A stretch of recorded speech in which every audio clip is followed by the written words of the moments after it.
Any taxpayers that want to ask any questions? Anybody?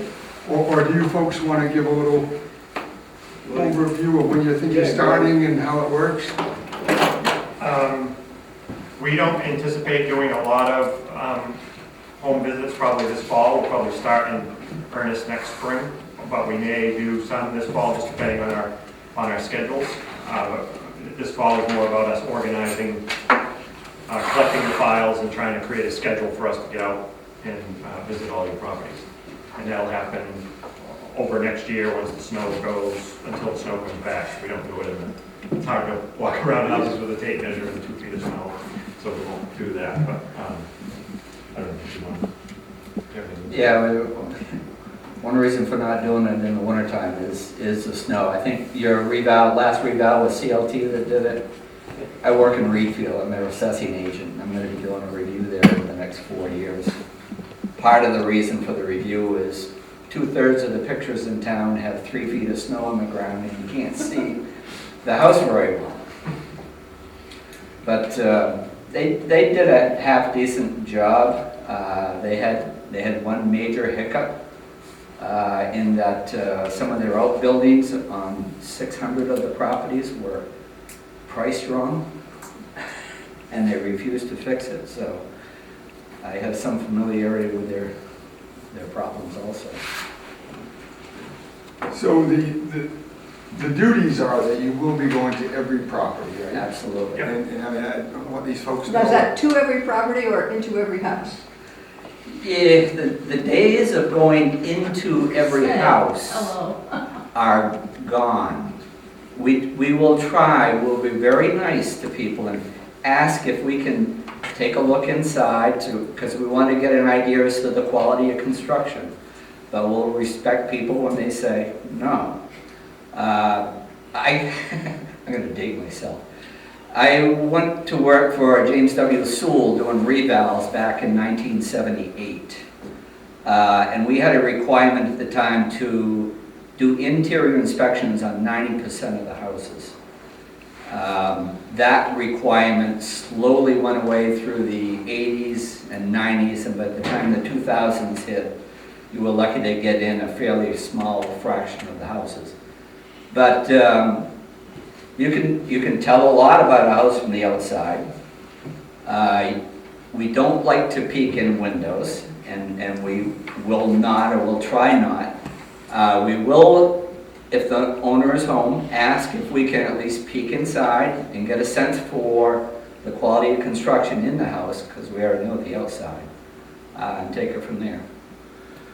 So I have a question regarding that. So if you were to go to a modular home that the records reflect are installed and the second story was not finished off, and now it could be, if you can't go in, you obviously make some assumptions, right? You have to make assumptions. And so, and I understand why most people would uncomfortable with folks going through their homes, but how does that work out though? Like does it end up becoming, I mean, how does the assumption come out to, you assume one thing and they say, oh no, it's not all finished off, only a third. I mean, how do you decipher all that? Is it just on the information from the person you talk to, or? A lot of it has to do with the person you talk to. I do some work in Hiram, and just to tell stories, there's this very nice house on a pond in Hiram, and the town had it totally finished inside, rightly so from what you could tell from the outside. And then they built a big addition, and then they built a big indoor pool, and they asked me to go take a look at it, measure and list it for assessing. And I went there, and lo and behold, the old house, the original part of the house, was unfinished on the inside. The rest of it was finished, just what you wouldn't expect. So you never know. If somebody had just built a house and just moved in and they said the upstairs is unfinished, I would have to say that I have to give them some benefit of the doubt to that. From the outside, if you see the stickers still in the window that haven't been taken off, maybe I'm going to give them a little benefit of the doubt that it's unfinished. But within a few years, they usually do finish off the rest of the house. Or on the other side, if you're outside and you look up and you can see a light fixture and Right. curtains, things Curtains, like right. that, you can make an assumption that it may be done. Drop the curtains, folks. I'm gonna buy some of them stickers. Right, that's right. What are we learning? Advertise for window coverings. No, but- Basements are difficult too. Yeah, obviously, yeah. Right. The developed caves there, whatever. And that's why we will have those taxpayer meetings towards the end, so if we do make an assumption that's wrong, before it's committed and someone has to go through that formal appeal process, they can come in and prove it somehow. You know, show us a picture or whatever they might do to fix it before we commit it, so that it's not wrong in the first place. I would almost think, maybe, if somebody is absolutely insisting that it's not finished, that they would be more than willing to approve it to you. Usually, yes. I would say that's Right. the case, yes. So will you be notifying people when you're gonna be in their neighborhood, or how are people gonna know that you're coming? Unfortunately, you can't make appointments, and that's almost like making appointments. We'll probably start with, we'll get familiar with the town first, and we'll start with a map, and maybe Juanita or somebody could suggest a good place in town to start. But we'll stick to that area of town until we've pretty much got everything done there, and then move on, probably to an abutting neighborhood type of thing. One thing I'm not familiar with is seasonals in town, because, if you have an area of town which has a lot of seasonal properties, you want to get there before Labor Day. Actually, more and more people are hanging around till second week in October, but, We have very few seasonals. yeah. But there are So, some. down on the peninsula. There are some, and then of course there's Airbnbs, and, right, and there's obviously owners aren't here, it's rented out, at least out or whatever, Yeah. But before we do start walking around at all, there will be a notice that will go out so that the community knows that we're going to start walking around. It may not tell you when we'll be at your house, but you'll know that we're now engaged in doing things in town, so. And you carry some form of identification. Yes. And we most likely will either stick business card in the door, a door hanger, so that when you get home, if you weren't there, you will know that we've already been there. So, What kind of criteria do you use to arrive at the value of the house? I mean, is this just something you go up and say, well, this looks like this? I mean, you must have something that's established. You can't just go up to a house and say, well, I feel like that's 500,000. What do you A big part of it, starting point is square footage. That's why we measure every structure, and there's an assistance by the town, and rightly so, to measure every structure. And then we grade those structures based on quality of construction. I'm sure you have some places that are absolutely fabulous inside, and they're going to be of the higher grade, an A, or maybe even you have a double A here. I'm not sure we aren't familiar with the grading system yet. So it'd be a dollar value based on the footage, Per square foot. and then what you visually see would be an A, a B, or a C, or whatever? A, B, C, D, Okay, E so- even, and then there's the depreciation, because the idea is to come up with replacement costs of the structure, and then you depreciate it from there to come up with market value. And if you do that with every structure, you're employing the same methodology with everybody, which is what lends to the consistency of the result, the valuation. Because the idea, constitutional requirement main is to assess all properties equitably in accordance with their fair market value. So that's what we're looking for, is what are these places worth? And similar properties should have a similar value. Well, what if you have like smaller buildings, like if you have some sheds, do they all is that by square footage? Is there like a minimum amount that you would consider, well, under like 200 square feet or something, that it doesn't get taxed? There are some of the towns I worked for, a couple of the towns I worked for, if it's 4x4 deck, they want me to pick it up. Others will not, because a 4x4 deck is more to facilitate entry into the house than really something you recreate on. I think of a deck of having value worth picking up for tax purposes, something big enough that you can at least put a chair on and watch the world go by. So who makes that decision for Woolwich? Unless we're given specific guidance, we'll make that decision. So who would be the person who would give you specific guidance on what they want done? We with those would look to circumstances? the assessor. The assessor is the board in town. The assessing agent who works for the board. And she has a lot of expertise here. She has a lot of base knowledge. And we'll be certainly working with her very closely in the early stages of this to make sure that we're doing what the town wants done. Yeah, because you're gonna have so in the town of Woolwich, you do not need a building permit for under 200 square feet unattached. So you're going to run into many sheds and buildings that are 8 by 12 and whatever, 10 by 12 and such. And so I'm sure that is going to be something that will impact folks one way or the other, you know. Well, they still have a value. Oh, no, I'm not- Even though they're under 200 square feet, there is a value to it. I mean, you can't build a 10 by 10 wooden shed today. I think there is Couple something grand. that is stated somewhere that says under 200 square feet, it's not taxable. Well, our ordinance says under 200 square feet, you do not need a building permit. Okay. But no, I'm not disputing what you say, David. No, You're right, a that's 12 by 12 shed today can be 6,000, 7,000, 8,000, I don't know. Well, that was my point, is even though you don't need a building permit for it, it still has a value. Right, right. I've come across houses and barns where I have put NV, no value, on the structure. And nothing is really exempt from law with respect to structures except as provided by the legislature in statute. So there's no minimum square footage. It all has to do with, if it has value, it's taxable. I have a question for you. Temporary sheds, duck coops, that's another one. A lot of us have temporary sheds with the tarps that you can buy, the lodgex, to be able to store stuff in. Duck coops, I have a duck and goose, small little hatchery kind of thing. Get that out of my face. Does, the thing about the duck coops, does it really add value to the property? No, Or it just if you were to shelters sell them. it, would somebody say, well, that's the first thing that goes, the duck coop? Well, I have one logic that I put metal sheathing on because the tarp went out, but the metal sheathing keeps out the predators too. And I don't have it, I've worked for half a dozen towns in the last few years, and not one of them has taxed one of the canvas type sheds. Okay. Because Because there's a lot of people are gonna be asking that question, because a lot of people now are buying ducks and chickens to be able to get their own eggs, so they're gonna ask that question.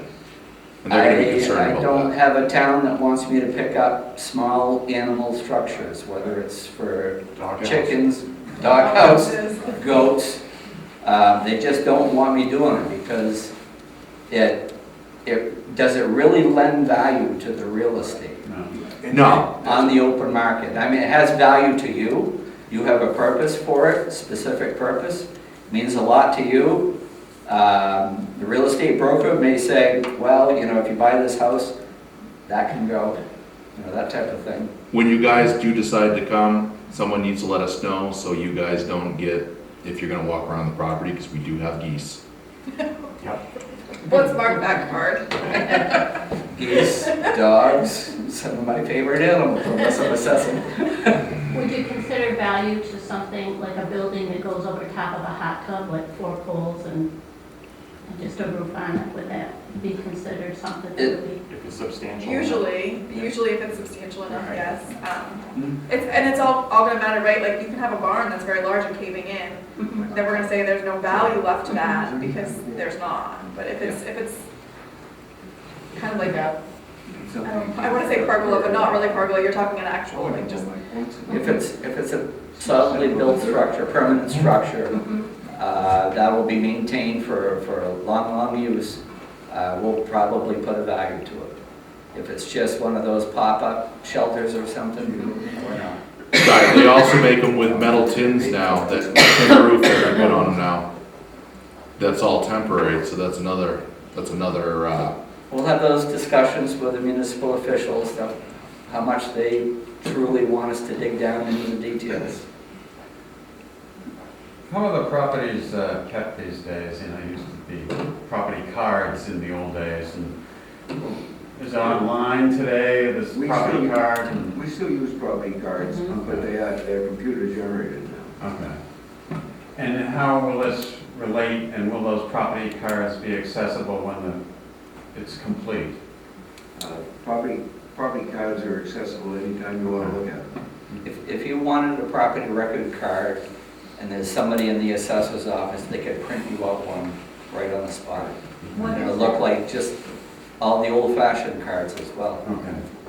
Usually around reval time, I know from the last time we did it, everybody comes in and finds out what their neighbor's house is worth. Right.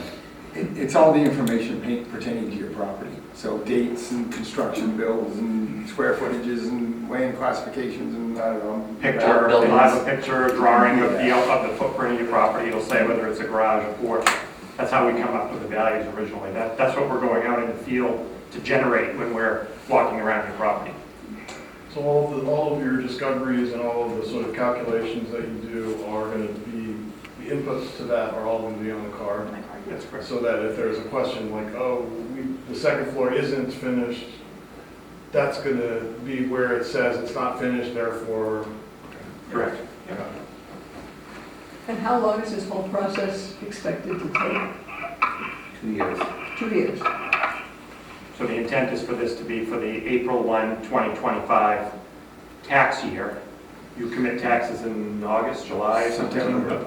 In September, so it'll be done a month or two, or maybe three before that, so that we have time to send out the proposed values to everybody in town, so that you have an opportunity to then meet with us, where we'll be here for a couple of weeks on certain days, so that you can come in and appeal if you want to, or tell us that we did something wrong. The taxes wouldn't go up until 2025? Correct.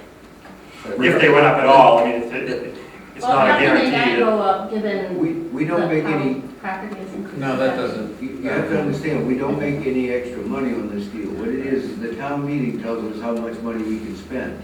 So if the overall value of the town goes up by 50%, the mill rate will go down 50%, because we still only have to raise the amount of money that town meeting gave us.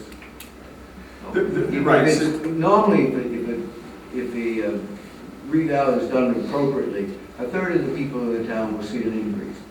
A third of the people in town will see either very little increase or none at all, and a third of the people in town will see their taxes go down. The last time we had a reval, my taxes went down about $26, and I heard about that for at least a year or so afterwards.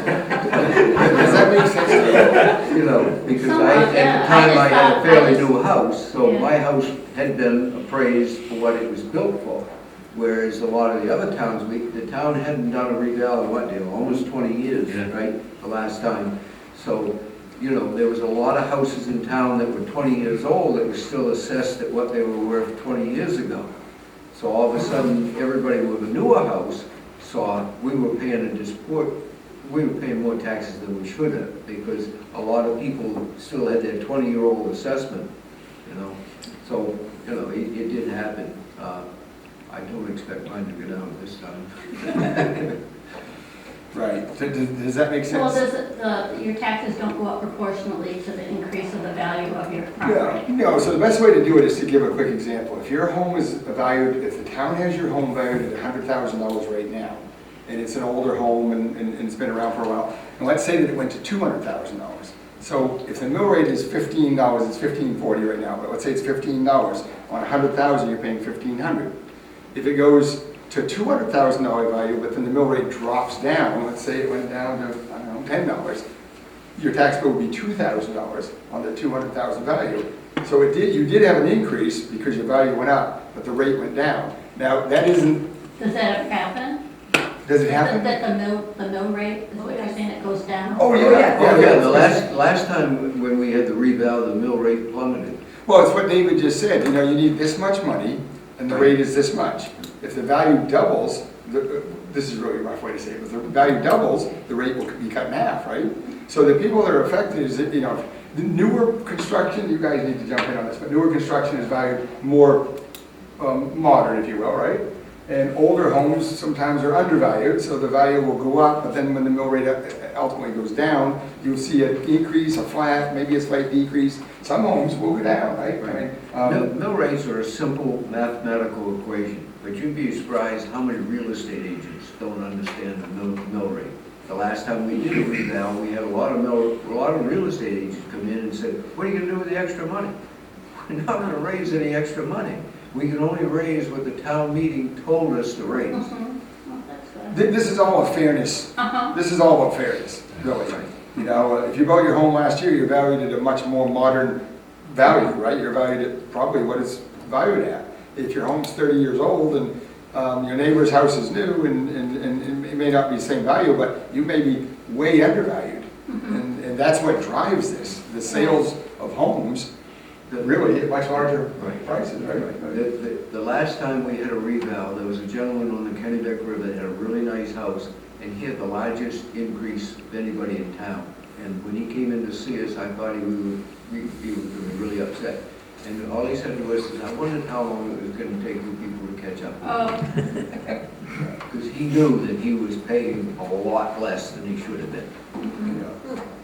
how about raw land that's already, that's developed now, that's like a building lot? Is there a distinguish between, you've got raw land or raw land that's been cleared and now a house is gonna be put there, but there is no house? Is there a difference? You want to take that one? Yeah, so there's usually a difference when there's been improvements to the land itself. So when you add your well, your septic and that kind of stuff, that's when it usually hits, or if you have a subdivision plan that's put in place. So yes, if there's something that's ready for a house, already has the well, septic, driveway, all that, yes, it's gonna be valued more than just something that is raw land without any of those things. You need a minimum lot size in order to build as well. Right, If the right. lot is less than the minimum lot size and it's not grandfathered in any way and cannot be built upon, then it's going to be assessed lower than a lot that could be built upon. Well, what if you have a property where, say, there's like 7 acres and you've cleared a portion of it out for the house? Does it get, do you charge it as like, the full value is that the whole lot is 6 acres? Or do you say, no, this is where the house is, that's one rate, and then the raw land is another rate? The house lot, that first acre, that first lot, minimum lot size. Do you have any like 2 acre minimum lot sizes in town? 1 acre, an acre and a half. 1 and 1.5. So, depending on where it is in town, if you meet that minimum lot size, that's going to be assessed. If it's not developed, it's an undeveloped house lot, if you will. If it is developed, means it's got well septic, it's probably got landscaping and a driveway, that's going to be assessed as a developed house lot. The excess acres from there are typically done on a sliding scale depending on the market in that particular town. So, your buildable lot in this town might be, $50,000 for a buildable lot. And then your next acre might be, depending on how the sales fall, $10,000 for that next acre, and then $5,000 for the third, and every acre up till 10 acres. That's just an example. It's a sliding scale based on size, with that first acre being the one that grants the most utility to that parcel. Okay. So drain fields do contribute to the value? Septic system. Septic system. Septic systems. Right, because if you have a property that already has a septic on it, you're probably gonna pay more money for it. Because I thought that it wasn't the case in the past that wasn't part of the evaluation. Yeah, you were there the other day when you Yeah. heard that comment, that not sure that wells and septic should be fixed. So is that gonna, So automatically every lot has some increased value if they have a septic well, right? Is that what- I haven't really looked at your land pricing schedule. Again, my experience in Reedfield with the CLT assessment.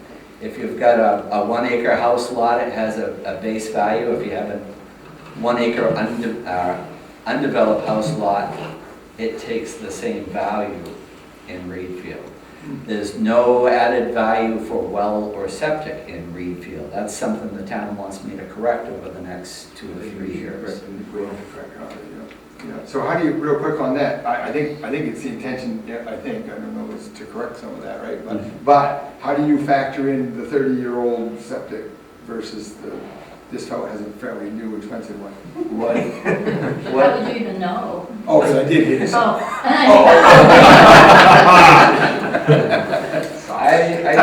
I used to be a bureaucrat in my not too distant past, and You know, to put a well and a septic on a lot these days could cost you $20,000, $25,000 40, or more. Right. And I certainly don't recommend placing replacement, brand new replacement cost value on all lots. And to come up with the information to date all of the wells and septics in town, that's just not available. So you're probably gonna go with an average, or maybe half Right. what new would cost. That will get a sense for. Yeah. But currently, the values right now do not take that into account, correct? That's correct. What about where you live in certain parts of the town that have city water, but you have a septic and leach field? How does that factor in? Well, yeah. Yeah, we have to look at sales of the property and where it's located. So if there's some indication that the sales near the public water are higher for some reason or lower, then we will see that in the sales. And it's really what we're trying to do. We're trying to see how these developed lots or undeveloped lots are sold in the market, and then we're trying to match up our schedules to that so that it all makes sense, so that we're getting it as close as we can to what it would sell for.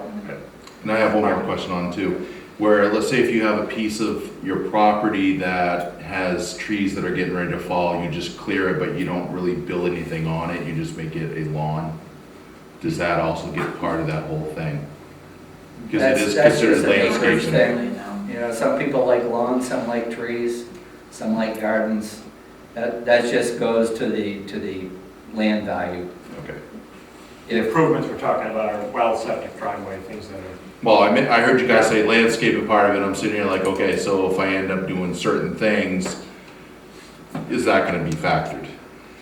If you have a beautiful lawn compared to your neighbor, it won't change land values between the two of you. Because it only takes a year of negligence to make them equal. But if you have a $75,000 patio in your backyard made of granite, that's probably going to have an impact on it.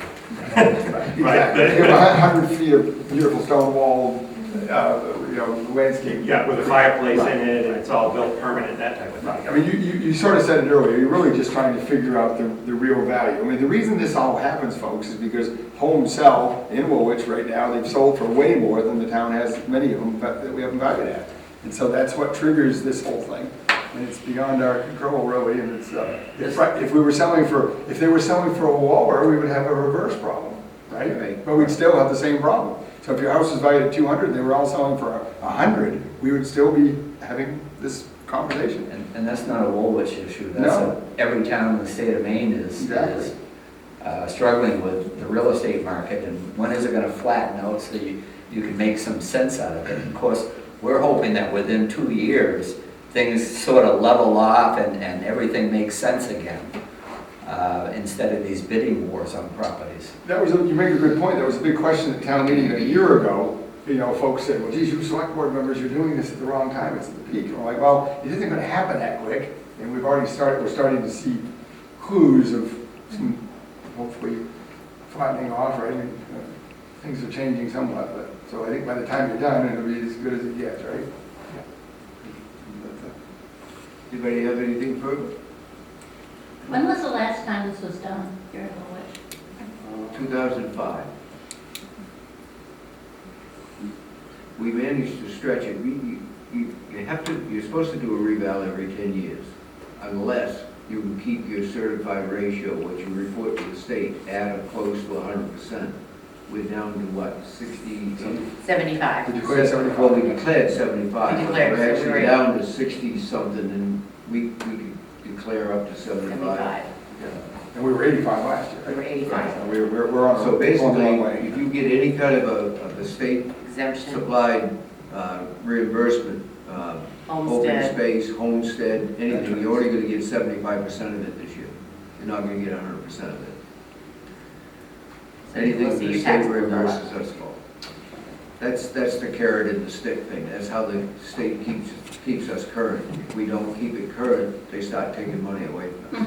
The only thing they can't affect our subsidy for the school. Anybody else? Dave, I think you told me your wife worked in Lisbon. Yes. Remember where Reval Yes. Well, when you get to my house, out back in the woods, with the boiler room, the we're on moving on. I bought the Quonset building. Very valuable. Well, it's in pretty tough shape, and it's just sitting on the dirt, but it's. Oh, yeah, now we talked about Let me finish. But it's a great building for storing my barges, and I have 2 mooring barges, and they fit in it, So it's your great. property takes an industrial value. Yes, absolutely, that's right, that's right. It's so nice of you, to be so upfront. But you'll get a kick out of it. I couldn't set the whole thing up because I ran into ledge on each end, so it's only 36 feet long. It was 46 feet long up there when it was on the work. Plus, there was a couple of, where the smokestack went up through, there was a couple of panels that they just about destroyed to run the smokestack up through it. Yeah. Very good. And you guys are expected to start June 1st, or? We'll probably start coming around here, but I wouldn't expect yeah. the residents to notice us out there Okay. right off. We'll start coming in and gathering a certain amount of cards. We'll be reviewing your maps, trying to figure out where we want to start, and you try to Okay. make kind of a plan about, we're going to go down this street, to try to make it here as efficient as Okay. possible. Do you have an active website that residents typically go to on a quasi-regular basis, or could? We do have a website, yes. To some extent, Yeah, we might be able to say, this is the general area of town where we hope to begin. Okay, It would be kind of nice if you could also, I haven't mentioned this to these guys, plaster a picture up there so they know Okay. it's coming. No problem. What vehicles we might be driving. yep, absolutely. Yeah, we can Because- do all that stuff, so when they see, Right. my red van, there you go. And this is, Shut the blinds. this is in fact a blind process, right? You don't care who owns the property, it doesn't matter. You assess the property, not the person. That's correct. I'm doing the Reval in Monroe, and I love telling the stories, but I hate. Anyway, went to a property early in our process 2 years ago. My wife and I doing Reval. Really nice place, sits up on a hill. It's just beautiful. We were talking to stone walls and everything. And, we went through our process and did the cards and entered in the computer. I was back in that neighborhood just this week trying to find a property that I couldn't find. And I drove up to this guy's house. And he says, I met you last year. I'm one of the selectmen. And I didn't know it. So yeah, we're operating blind. Good. Good. Nice. Do you have any questions for us? Anything else? Anything that, we had that meeting the other day and everything, we obviously got. We'll have a lot of questions as we get into it, but Okay, it comes with time. we're around. Good. Thank you all. for coming. Yes, Thank you very much for coming. Thank you.